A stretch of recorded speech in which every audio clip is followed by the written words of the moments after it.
Hello, I'm Giselle Kovary, President of Engine People Performance. Happy International Women's Day week. We've been celebrating all week and have had a really fantastic day.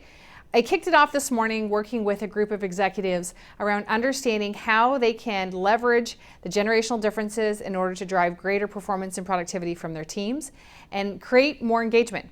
And so we discussed the strategic issues that they're facing, and operationally, how can they make sure in different parts of their business that they are creating an inclusive environment for their multi-generational teams. I'm also right now at the Cisco Toronto office, where I just completed a virtual session for women and men celebrating in Calgary International Women's Day with their Cisco Women of Impact Day.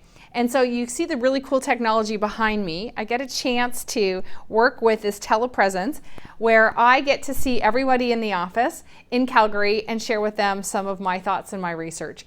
We looked at the millennials and the Gen Z research that I have, and we talked about ways in which early in career and existing leaders can better collaborate and engage with everybody. I also dove a little deeper into some of the differences that we found in our research between Gen Z women and Gen Z men. So what was statistically significant and different in the research? And a couple things emerged.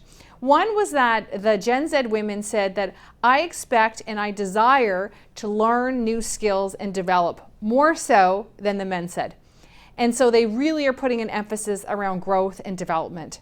They also said that they want to work for an employer that's going to help them develop, that's going to emphasize their career, that's going to support them in that. And again, that was stronger with the females than it was with the male respondents. And the third element that may be interesting as well, depending on your industry or sector, is that the Gen Z women said that they were less likely or less interested in having work where they had to work physically with their hands. So they might want to be more in an office environment as opposed to in a labor environment. So perhaps these things aren't surprising, but it's important that we recognize within our businesses, how can we create an environment that's going to motivate and engage and be truly inclusive to the different perspectives that we have. And so that as we look across generations and across gender, what are the strengths that we can leverage? How can we have more collaborative and high-performing teams? And most importantly, how can we make sure that everyone feels included?